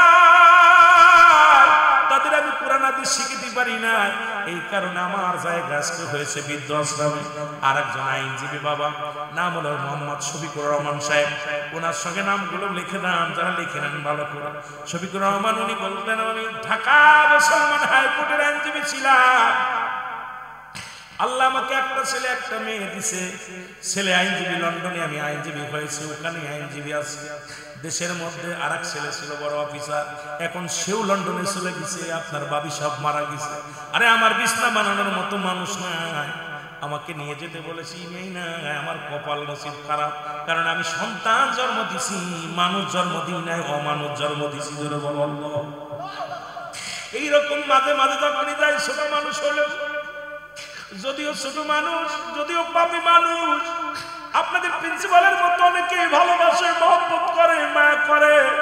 অনেক জায়গা যা পর চোখের পানি ধরে রাখতে পারি না, অনেক জায়গা যা পর চোখের পানিগুলো ধরে রাখতে পারি না। ওই অসহায় মায়ের কান্না, বাবার কান্না কলিজার মধ্যে আগুন ধরে দিছে। আল্লাহ, ওই আব্বা মার যারা দুনিয়া থেকে বিদায় হয়ে গেছে সবার কবরখানা তুমি জান্নাতের বাগান বানিয়ে দাও। যে কথা বলতেছিলাম হযরত আলকামা মৃত্যু সজ্জায় সজ্জিত, সবাই তো আজকে জানেন। আলেম উলামা পীরায় মাহফিলে আলোচনা করে। আমার নবীর কাছে খবর আসলো, রাসূলুল্লাহর কাছে, নবী গো আপনার আলকামা মৃত্যু সজ্জায় সজ্জিত। আমার নবীজি দোয়া করেন, সাহাবীদেরকে বলে, সাহাবীরা রে মৃত্যু যন্ত্রণায় ছটফট করে, আমার আলকামা মৃত্যু যন্ত্রণায় ছটফট করে, যাও দেরি করো না, আমার আলকামার পাশে দাঁড়ায় দাঁড়ায় দোয়া করো, পাশে বসে বসে কোরআন তেলাওয়াত করো, আল্লাহ যেন তার মৃত্যুটা আসানে হয়ে যায়। কারণ মৃত্যু এত কঠিন। আল্লামা মুসলমান শুনে নাও, আমজাদ আলী সাহেব একটা কিতাব লিখলেন, কিতাবের নাম বাহারে শরিয়া। এই কিতাবের মধ্যে লিখতে যা বললেন, দুনিয়ার মানুষ শোনো, মানুষ যখন মারা যায় 70টা তাজা উটের গায়ের চামড়া জবাই না করিয়া উল্টো দিকে টান দিয়া লবণের মরিচ লাগায় দিলে যতটুকু যন্ত্রণা হয়, এর চাইতে 70 গুণ যন্ত্রণা হলো একটা সাধারণ মৃত্যু। এখন যারা মরণকালে পায়খানা করে দেয়, মরণকালে যাদের জিহ্বা বাইর হয়ে যায়, মরণকালে অনেকে মুসলমান চোখ দুটি বড় বড় হয়ে যায়, মরণের সময় অনেকে প্রস্রাব পায়খানা পর্যন্ত করে দেয়, একটা অঙ্গ বেঁকা হয়ে যায়, তাদের মরণটা কত কঠিন। কত মানুষের কাপড় বানাইলেন, কত মানুষের কাপড় বানাইলেন, কত মানুষের দাফন করাইলেন। আমি আমার নিজাতে কত মানুষের গোসল করাইলাম, দাফন করাইলাম। এ মুসলমান, দেখছি মরণকালে চোখটা তারে বন্ধ করার জন্য চেষ্টা করেছি, বন্ধ করতে পারি নাই। দেখেছি বাবা জিহ্বাটা বড় হয়ে গেছে, জিহ্বাটা ভিতরে আর ঢুকাইতে পারি না। আল্লাহ, তুমি এমন মরণ দিও না, এমন কঠিন মরণ দিও না। অথচ ইমানদারের মৃত্যুটা হয় কেমন? মুসলমান আটা গোলায় খামির বানায়া, এই খামিরের মধ্যে যদি একটা চুল পড়ে, চুলটা যেমন টান দিলে যেমন অনাসে বাইর হয়ে যায়, ইমানদারের মুমিনের মৃত্যুটা ঠিক সেমনি হয়। এখন মুমিন হওয়া লাগবে কি লাগবে না? ও বাবা, চোখের পানি ফেল, কাজে লাগবে। কত যুবক লেখাপড়া করে বিদেশে যায়, কফিনে লাশ, কফিনে আসলে মুসলমান। কত ভাই চাকরি করবে, লেখাপড়া শেষ করে সেনাবাহিনী, রাজবাহিনী, কত চাকরি করার নিয়ত করেছে, পরে আল্লাহ তারে করতে দেয় নাই, দুনিয়া থেকে বিদায় হয়ে গেছে, গমের ঘরে বিদায় হয়ে গেছে। বন্ধু বান্ধব নিয়ে বেড়াতে যায়, মোটর সাইকেল দুর্ঘটনায় চির বিদায় হয়ে গেছে। কত বন্ধু চিরদিনের জন্য ঘুমায় গেছে। সুতরাং যে কোনো মুহূর্তে আপনার আমার মরণ আসতে পারে। সদা সর্বদা ইমানদার ওই ব্যক্তি মরণের জন্য প্রস্তুতি থাকতে হবে। যারা বলেন ঠিক কিনা? আমার ভাইয়েরা, আমার বন্ধুরা, আমার যে কথা বলতেছিলাম, রাসূল বললেন সাহাবীরা যাও যাও, আমার সাহাবীর কাছে যাও, আলকামার কাছে যে দোয়া করো। দোয়া করে এমন দোয়া করলেন, সারা দিন পার হয়ে গেল, আলকামার মৃত্যু যন্ত্রণাও লাঘব হয় না, মরণও হয় না। আমার নবীর কাছে চলে আসলেন সাহাবীরা, ইয়া রাসূলুল্লাহ, ইয়া হাবিবাল্লাহ, নবী গো, আলকামার তো মৃত্যু হয় না, মৃত্যু যন্ত্রণাও মাফ হয় না, খুব ছটফট করে, বড় কষ্ট করে। নবী গো, কত মরণ দেখছেন, মরণের সময় কত সাক্ষী দেয়, কত মানুষ চোখ দুটি এর উল্টা দেয়, গালতে বুকলা ছেড়ে দেয়। আর মৃত্যু আল্লাহ আল্লাহ, কত মানুষ মরণের সময় মুসলমান এক পাক বেকা হয়ে যায়, মরণটা কত কঠিন। আল্লাহর নবীর কাছে সাহাবীরা এসে বলে, ইয়া রাসূলুল্লাহ, ইয়া হাবিবাল্লাহ, ওই আলকামার মৃত্যু হয় না, কালেমাও পড়তে পারে না নবী গো। ও বলে নবী গো, আমার নবী হাত উঠায় দিলেন, আল্লাহর দরবারে হাত উঠায় দিছে। আল্লাহ নবী দোয়া করে, আল্লাহ আমার আলকামার মৃত্যুটা তুমি সহজ করে দাও, আমার আলকামার মৃত্যু মৃত্যুটা সহজ করে দাও, কালেমা নসিব দিয়ে দাও।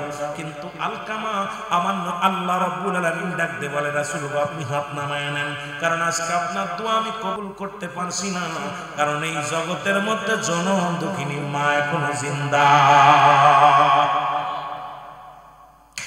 আমার বাবারা, আমার বন্ধুরা, আমার সেই মা বাবার কষ্ট দিয়া অনেকেই মুসলমান, অনেকেই অনেক কথা বলতে পারে না। আবার বলবেন রুহুল আমিন সাহেব আবার ওদিকে চলে গেল। কেন বলতে হয় মাঝে মাঝে? সেই মা বাবার কষ্ট দিয়া ঘরের মধ্যে ভাত নাই, মায়ের পেটে খাবার নাই, মায়ের কাপড় নাই, লুঙ্গি নাই, সারা বছর তাবলিগে বেড়াইলা, মায়ের পেটে খাবার নাই, পীরের দরবারে দেয়া সারা বছর গোলামি করলাম। আমার বাজানেরা, এই ঘরের মধ্যে জান্নাত আছে, একটু খবর নাও না, খবর নাও। কারণ ওই জান্নাত যদি পেতে হয় দৌড়ই বেড়ানো লাগবে না, আমার পায়ের তলে একটু নজর দাও, বাবার কাছে নজর দাও। বাবা মারা যদি নজর দিতে পারো, আল্লাহ যদি খুশি হয়ে যায়, ইমানের সঙ্গে যদি আমল নিয়ে মরতে পারো, আল্লাহর জান্নাত নসিবে হয়ে যাবে। জোরে বলেন ঠিক কিনা? অনেকে আছে ভাই, অনেক অনেক বক্তারা ওয়াজ করতেছে সারা বছর ধরে, আব্বা মা বাসা ভাড়া নিয়ে রয়েছে, মা বাবা বাড়িতে কত কষ্ট করে ভাই, অসংখ্য মা বাবা আছে। যেটা বলেন ঠিক কিনা? আমি কিন্তু আবার কেউ গায়ে দিয়ে কারো আঘাত করে কথা বলতেছি না, মনে করেন না আমি রুহুল আমিন সিদ্দিকী কাউকে আঘাত করতেছি, এটা অভ্যাস আমার নাই। কারণ যতগুলো ওয়াজ দেখবেন, যত কোনো ওয়াজের ভিতরে আমি কাউকে গালি দিছি, কাউকে আঘাত করেছি, এটা আমার অভ্যাস না। কারণ হেদায়েতের মালিক আমার মালিক কোন পীর সাহেব নয়, হেদায়েতের মালিক কোন আমির সাহেব নয়, হেদায়েতের মালিক কোন মৌলভী সাহেব নয়, হেদায়েতের মালিক নবীজিও নয়। যদি নবীজি হেদায়েতের মালিক হতো, তাহলে আবু জাহেলের কপালে কালেমা জুটতো। জোরে বলেন ঠিক কিনা? যেহেতু আবু জাহেলের কপালে কালেমা জোটে নাই, এর দ্বারা প্রমাণ বোঝা যায় যে হেদায়েতের চাবিকাঠি আল্লাহর হাতে। কথা কয় না কেন? কথা কয় না কেন? রাগ করেন? আপনারা রাগ করেন? কারণ হেদায়েত, আমাদের দেশে অনেক মৌলবী হেদায়েতের দায়িত্ব নিয়েছে। এত সহজ হেদায়েতের দায়িত্ব, আমাকে দায়িত্ব দিয়েছে বলা, হেদায়েতের দায়িত্ব কার? আমার ভাইরা, আমার বন্ধুরা, রাহমাতুল লিল আলামিন যে কথা বলতেছিলাম শুনুন। এবার নবীজি হাত নামায় ফেললেন, দৌড়ে চলে গেলেন আলকামার বাড়িতে। বাড়িতে যায়াতে সালাম দেয়, আসসালামু আলাইকুম ইয়া আলাল বাইত। ঘরের ভিতর থেকে সালামের উত্তর আসে, ওয়ালাইকুম আসসালাম। ডাক দে বুড়িমা, ডাক দে বলে আপনি কে গো? আমি রাহমাতুল লিল আলামিন। আল্লাহর নবী বলেন, মা গো বুড়িমা, আপনি নিশ্চিত আলকামার মা? বলে বাবারে হ্যাঁ আমি আলকামার মা। বলে মা গো, আমার আলকামা জীবনে কি অপরাধ করেছে আমি জানতে চাই। বুড়িমা বলে বাবা, আমার আলকামা জীবনে এক ওয়াক্ত নামাজ ছাড়ে নাই, আমার আলকামা জীবনে রোজা ছাড়ে নাই, আমার আলকামা জীবনে একটা মিথ্যা কথা বলে না, আমার আলকামা জীবনে কোনোদিন কারোর মাথায় বাড়ি মারি নাই, কেউ অন্যায় করে নাই। আমার আলকামার মধ্যে এত ভালো মানুষ এই জগতের মধ্যে আর মনে হয় দ্বিতীয় কেউ না। আল্লাহর নবী বলে মা গো, তাহলে আমার আলকামার কেন মৃত্যু যন্ত্রণা এত কষ্ট হয়, কেন মৃত্যু হয় না, কালেমা নসিব হয় না? মা গো এবারে ডাকতে বলে বাবা রে, আমার মনে বড় দুঃখ। বলে কি? বলে বাবা রে, সারা জীবন বোর পরামর্শ অনুযায়ী আলকামা আমি যখন কোনো কথা বলতাম আমার কথা গুরুত্ব দিত না, এটা তার বড় অপরাধ। আমার মনের ভিতরে বড় কষ্ট পাইছি, সে সারা জীবন বোর পরামর্শ অনুযায়ী। আমি তোদের বলে যাই বাবা, বউ মরে গেলে বউ পাওয়া যাবে, বউ চলে গেলে বউ পাওয়া যাবে। জনম দক্ষিণী মা বাবা একবার যদি চলে যায়, এত বড় নিয়ামত পাবি না, এত বড় নিয়ামত দুনিয়ার মধ্যে আর পাবি না। আলকামার মা ডাকতে বলে নবী গো, আমার আলকামা সারা জীবন আমার চাই তোর বউয়ের গুরুত্ব দিত বেশি, বউয়ের কথার গুরুত্ব দিত বেশি, এটা আমার মনে বড় কষ্ট। আমি বলতেছি না বোর কথা শুনবেন না, বোর কথাও শুনবেন, কারণ সে আপনার অর্ধঙ্গিনী, তার সঙ্গে পরামর্শ দরকার আছে। কিন্তু মা বাবার কথার উপরে, মা বাবার কথার উপরে বোর কথা নয়, বোর কথা নয়, কারণ বোর পরামর্শ অনুযায়ী চলবেন। অনেক অনেক মা বাবারা আছেন বউয়ের পরামর্শ অনুযায়ী মা বাবার আলাদা করে দিচ্ছেন।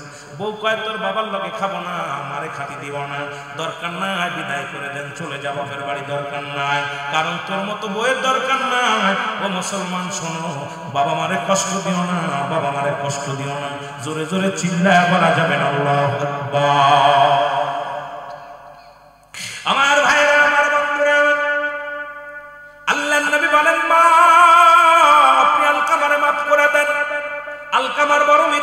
যন্ত্রণায় কষ্ট করে আপনি মাফ করে দেন। আলকামার মা বলে, বাবারে অসম্ভব, কারণ আমার কলিজার মধ্যে বড় ব্যথা পেয়েছে, সারা জীবন ওর মাত বাড়ি চলছে, আমার কোনো মাত বাড়ি চলে না, আমি বড় কষ্ট পেয়েছি, আমি মাফ করতে পারবো না। আমার নবীজি ডাক দিয়ে কয়, ও সাহাবীরা, খড়ি নিয়ে আয়, আগুন নিয়ে আয়। খড়ি আনা হলো, আগুন আনা হলো। কয় সীতা সাজাও, আলকামারের দুনিয়া থেকে পুড়ে অবশ্য করে দাও, কারণ আলকামার তো মরলেই জাহান্নামে যাবে, কারণ মার মনে কষ্ট দিয়া যদি মারা যায়, ওই জনম দুঃখিনী মাফ না করলে আলকামারে আমার রব্বে কারীম মাফ করবে না। তোমরা খড়ি নিয়ে আসো, খড়ি আনিয়া আগুন জ্বালায়া দাও, আলকামারে পোড়ায়া দাও। খড়ি আনা হলো, সীতা বানানো হলো, বিশাল করে সাজানো হলো, সাজায়া আগুন জ্বালায়া আলকামার দেহ কানা নবীজি বললেন, নিয়ে আসো, ওকে নিয়ে আসো, নি আগুনের মধ্যে ফেলে দাও। আগুনের মধ্যে ফেলার জন্য যখন নিয়ে রওনা হয়েছে, ভিতর থেকে মা দুঃখিনী একটা চিৎকার মেরে বলে, বাবা মুহাম্মদ রে, আমি জনম দুঃখিনী মা, আমার সামনে আমার কলিজার টুকরে পুড়াইস না, আমি মা জীবনে সইতে পারবো না, আমি দুঃখিনী মা, জীবনে যত ভুল করেছে আমার কলিজার টুকরা আমি ক্ষমা করে দিলাম। সঙ্গে সঙ্গে আলকামার জবান দিয়ে কালেমা বাইরে গেছে, লা ইলাহা ইল্লাল্লাহু মুহাম্মাদুর রাসূলুল্লাহ সাল্লাল্লাহু আলাইহি ওয়াসাল্লাম। ও মুসলমান, মা যখন মাফ করে দিছে, সঙ্গে সঙ্গে আমার আল্লাহ রাব্বুল আলামিন ক্ষমা করে দিছে, নসিবে কালেমা জুটে গেছে। আজকে দেখো অনেকের মা ওই কোথায় ঠান্ডা মাটির মধ্যে শুয়ে আছে। ও যুবক, শুনে নাও, শুনে নাও, মাব্বার হক আদায় করতে পারবে না। 7টা হক হলো দুনিয়ার মধ্যে জীবিত থাকতে, 7টা হক হলো ইন্তেকালের পরে। সেই মা বাবার মতো মা বাবার কথা অনুযায়ী চলতে হবে, মা বাবার প্রয়োজনীয়তা পূরণ করতে হবে, মা বাবার হুকুম মানিয়ে চলতে হবে, মা বাবার হুকুমের বাইরে যাওয়া যাবে না। মুসলমান শুনে নাও, মায়ের আদেশ অমান্য করা যাবে না। জোরে জোরে চিল্লায় বলো আল্লাহু আকবার। এইরকম 7টা হক হলো দুনিয়ার মধ্যে, যদি হকগুলো তুমি পালন না করো, আদায় না করো, আল্লাহর আদালতে জবাব দিতে পারবে না। 14টা হকের ভিতরে 7টা হক হলো দুনিয়ার মধ্যে জিন্দা থাকতে, 14টা হকের মধ্যে 7টা হক হলো ইন্তেকালের পরে। ইন্তেকালের পরে নাম্বার 1 হলো তাদের জন্য সবরেসানি করা, তাদের জন্য মাগফিরাত কামনা করা। সর্বশ্রেষ্ঠটা হলো 7 নাম্বার হলো তাদের জন্য সময় করে, সুযোগ করে, বেশি বেশি করে তাদের কবরটা জিয়ারত করা। জোরে জোরে চিল্লায় বলো সুবহানাল্লাহ। এরে আমি যদি যাই গো মারা, আমি যদি যাই গো মারা বিদেশের মাটিতে, লাশটায় আমার পৌঁছাই দিও মায়ের কোলেতে, বলো লাশটায় আমার, আরো জোরে বলেন, লাশটায় আমার পৌঁছাই দিও মায়ের কোলেতে, বলো লাশটায়। জন্মের পরে যে কোলেতে রাখছে আমার মা, সীমার না দেখাইয়া দাফন দিও না, আমায় কবর দিও না। জন্মের পরে যে কোলেতে রাখছে আমার মা, সীমাকে না দেখাইয়া দাফন দিও না, তোমরা দাফন দিও না। মায়ের দেখলে আমার মুখটি খুলে, ও মায়ের দেখলে আমার মুখটি খুলে, শান্তি পাবে কলিজায়, লাশটায় আমার পৌঁছাই দিও মায়ের কোলেতে, বলো লাশটায় আমার পৌঁছাই দিও। ওরে আমি যদি যাই গো মরে, আমি যদি যাই গো মরে বিদেশের মাটিতে, লাশটায় আমার পৌঁছাই দিও মায়ের কোলেতে, বলো লাশটায় আমার। গ্রামবাসী করবে দোয়া কিছুদিন মরে, দুঃখিনী মা কাঁদবে গো সারা জীবন ভরে, আমার সারা জীবন ভরে। ভাই বন্ধু যারা থাকবে দেশে দোয়া করবে কিছুদিন মরে আমার দুঃখিনী মা কাঁদবে গাইরে সারা জীবন ভর আমার সারা জীবন ভর ও ভাই সেই মারে না দেখাইয়া আমার সেই মারে না দেখাইয়া দাফন দিস না আমারে ওরে সেই মারে না দেখাইয়া সেই মারে না দেখাইয়া দাফন দিস না আমারে লাশটায় আমার পৌঁছাই দিও মায়েরই কোলেতে বলো লাশটায় আমার এরে আমি যদি যাই গো মারা আমি যদি যাই গো মারা বিদেশের মাটিতে লাশটায় আমার পৌঁছাই দিও মায়েরই কোলেতে বলো লাশটায় আমার যেখানেই মারা যান দুঃখিনী মা যেন আপনার আমার উপরে রাজি খুশি থাকে জোরে বলুন আরো জোরে বলুন আল্লাহু আকবার নবীজি মাকে কেমন সম্মান করেছিলেন একটা কথা বলে শেষের দিকে যাই বাবারা এরা আম্মা জান আমাদের রাসূল পাক সাল্লাল্লাহু আলাইহি সাল্লামের দুধ মা হালিমাতুস সাদিয়া সুবহানাল্লাহ বলেন সম্মান তো এখন নাই তাজিম তো নাই দেশের উপরে এখন আদব কায়দা সব উঠে গেছে আদবের অধ্যায়ই নাই আরে আদব নাই বেয়াদবের কোনো আমল নাই জোরে বলেন ঠিক কি না আদবই নাই আহা উস্তাদের সামনে সাইকেলের জোরে বেলদে চালায় উস্তাদের ধাক্কা দিয়ে ফেলে চলে শিক্ষক তো চেনেই না বড় যদি বড় পণ্ডিত হয়ে যায় আহা অসংখ্য বেয়াদব এইরকম হয়েছে জোরে বলেন ঠিক কি না রাসূল আকরাম সাল্লাল্লাহু আলাইহি সাল্লামের কদম মোবারক আসলেন কে আসলেন কে হালিমাতুস সাদিয়া রাসূলের দুধ নবীজি আসলেন নবীজি উঠে দাঁড়াইলেন সুবহানাল্লাহ বলেন উঠে দাঁড়াইলেন মাকে দেখে এবারে রাসূলের হাতে রাসূল নিজের রুমাল মোবারক বিছায়া দিলেন সুবহানাল্লাহ বলেন বিছায়া দিলেন রাসূলের উরতের পর ভর দিয়ে বসলেন চাদরের উপর এরপরে বসে নবীজি কানে কানে যেন কি বললেন নবীজি কানে কানে বলার পর আবার মা আম্মা জান কে বলে দুধ মা হালিমাতুস সাদিয়া উঠে চলে গেলেন দাঁড়ালেন রাসূল উঠে দাঁড়াইলেন যতক্ষণ পর্যন্ত মা জননী আমি বুঝতে পারছি ভাই মা জননী যতক্ষণ পর্যন্ত চোখের আড়াল না হলো নবী দাঁড়ায় দাঁড়ায় রয়েছে সাহাবীরা বিদায়ের পর সাহাবীরা ইয়া রাসূলুল্লাহ উনি কোন ওই মহিলা কে এই জনক মহিলা কে আপনি তার সম্মানে দাঁড়ালেন আপনার রুমাল মুবারক বিছায় দিলেন বসতে দিলেন আমার নবীজি চোখের পানি ছেড়ে বললেন সাহাবীরা রে উনি আমার দুধ মা হালিমাতুস সাদিয়া সুবহানাল্লাহ আরে মাকে কেমনে তাজিম করতে হয়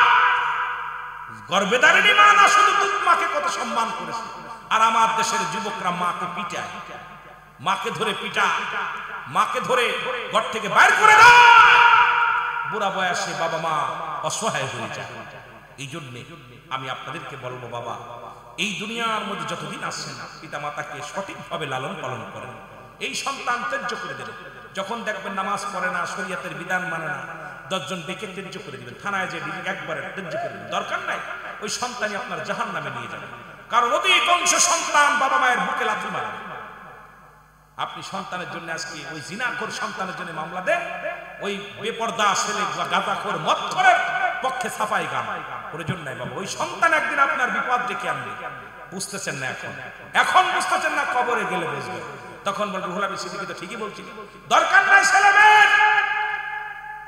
বেনামাজি ঘুষখোর সুদখোর জিনাখোর সন্তানগুলো ত্যায্য করে দেন প্রয়োজন নেই পরিচয় দিন ওকে একবারে ডাইকে বলেন ওকে আমার ত্যায্য করে দিয়েছি কারণ ও আমার অবাধ্য ও সন্তান আমার না আল্লাহ রাখছে আমানত এর খেয়ানত করার আপনার অধিকার নেই ফজরের নামাজ ডাক দেন না যে ছেলে ঠান্ডা লাগবে এটা আল্লাহর বাত তুমি ডাক দিবা নামাজের জন্য ডাক দেয় কয় ডাকিস না ছেলে ঠান্ডা লেগে যাবে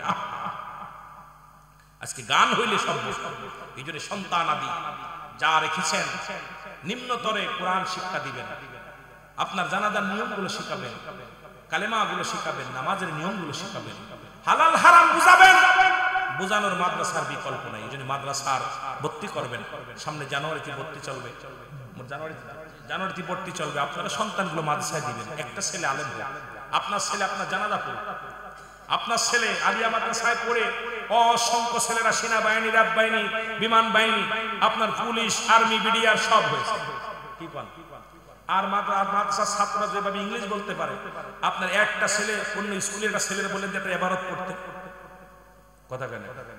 কলেজের ছাত্রদের ডাক দিয়ে একটা হাদিস পড়, ওর পায়জামা গরম হয়ে যাবে। কিন্তু আমার অসংখ্য মাদ্রাসার ছাত্ররা ইংলিশে কথা বলতেছে, আরবিতে কথা বলতেছে, কিন্তু কলেজ স্কুল কলেজের ছেলেরা পারবে না। এই জন্য এখানে আমাদের বোনাস পয়েন্ট যে আমরা কোরআন হাদিস শিক্ষা করতে পারবো, এখান থেকে হালাল হারাম বোঝা শিখবো। তো শিক্ষকরা আমাদের হারাম হালাল শিক্ষা দেবে। এই জন্য আপনার সন্তানকে ছোট থেকেই মাদ্রাসায় লেখাপড়া করাবেন।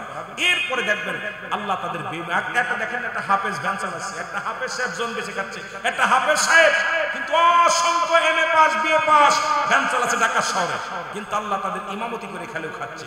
আর এই ইলমের, এই কোরআনের বড় দাম, হাদিসের বড় দাম, এর দামের খাতির আল্লাহ এই দুনিয়াতে যদিও সে কষ্টে থাকে, কিন্তু কষ্টে থাকলেও সে হালাল রোজগার করে, যেন বলেন ঠিক কিনা? আল্লাহ বুঝার তৌফিক দান করুন, সকল বলুন আমিন। সুতরাং একটা বাস্তে চললো, আমি আর আপনাদের বিরক্ত করবো না। আপনাদের কাছে আমার দাবি থাকবে মাদ্রাসার জন্য একটু কালেকশন, আপনার কালেকশন মাদ্রাসার জন্য, তাই না? মাদ্রাসার জন্য এই মাদ্রাসা একটু সরকারি না, এমপি ভুক্ত হইলে তাহলে কিসের জন্য এই কালেকশনটা? সবার খরচ, ঠিক আছে? বসে দোয়া করে যান, দোয়া করে। আমি মুসাফির মানুষ, প্রস্তাব আজকে না করলে ভালো, কারণ ডায়াবেটিস চলে যায়। ডায়াবেটিস তো ঘরে ঘরে। আল্লাহ মাফ করে, আল্লাহর কাছে কান দেন। আল্লাহ ডাক্তারের ডাক্তার, হেকিমের হেকিম, আমরা অসহায়, আল্লাহ সহায়। আল্লাহর কাছে কেমন আল্লাহ আমাদের মাফ করো। কত এটা কিটা নাম? আল্লাহ একজন গোলাম 5000 টাকা দান করে চললেন, কবুল করে নাও, জানেমালে বরকত দান করো, অভাবের দরজা বন্ধ করে রিজিকের দরজা খুলে দাও, না তামলনামা দিয়ে একটা জান্নাত দান করো, জোরে বলেন আমিন। কি আছেন বাবা, দ্রুত একটু আসবেন, একটু তাড়াতাড়ি আসবেন, উঠে দেবেন। কেউ দিলে ভিতরে ভাইরা যাবে, এই একটু ভিতরে আগে যান, এই উঠে উঠিস না, পাত্র উঠিস না, টাকা দিয়ে লাগবে না বয়, টাকা দিয়ে লাগবে না বয়, দোয়া করে যা। মাদ্রাসার ছাত্ররা আছেন কই? আমার ছাত্ররা কই? বাজার নোট উঠে দেখ, শিক্ষকরা যা বলে হুকুম শুনবে। আল্লাহ রবির মায়ের জন্য, দুঃখিনী মা, মায়ের জন্য 500 টাকা করলো দান। আল্লাহ তুমি আটকানি করো, সম্মান কঠিন ব্যাধি মাফ করো, বালা মুসিবত দূর করো, সব সমস্যার সমাধান করো, ডানাতা আমলনামা দিয়ে একটা জান্নাত দান করো, জোরে বলেন আমিন। আল্লাহ রিক্তা খাতুন নামে একজন মা, মায়ের জন্য কয় বোনে মিলে 500 টাকা দান করছে, আল্লাহ কবুল করে নাও, জানে মালে বরকত দান করো, দুনিয়ার গজব থেকে বাঁচাও, দুনিয়ার বালা থেকে বাঁচাও, না তামল নামা দিয়া তুমি একটা জান্নাত দান করো, জোরে বলেন আমিন। মা বোনদের ভিতরে যাবেন কে? দয়া করে মা বোনদের ভিতরে যে একটু কালেকশনটা করে নেবেন, মাল কালেকশনটা করে নেন। আপনারা ভিতরে যান, ভিতরে উঠিস না বাতারা। এত বেল তো কত সুন্দর মাঠটা ভরা ছিল, মজা লাগছিল, মাঠটা ভরা ছিল বাবা, দোয়াটা করে যায়, তোদেরকে উঠাউঠি করিস, আখেরি মোনাজাতটা করে যায়। কত সুন্দর মাঠটা ভরা ছিল, অনেক পরানটা ভরে গেছে, এত রাত্রি মাইকটা ধরার সঙ্গে সঙ্গে মাঠটা ভরে গেছে। কিন্তু যেই শুনছে কালেকশন হুজুরি মনে হয় শেষে দরবারে, ভাই দরকার নাই, যার নাই তার তো দাবি নাই। আপনার তো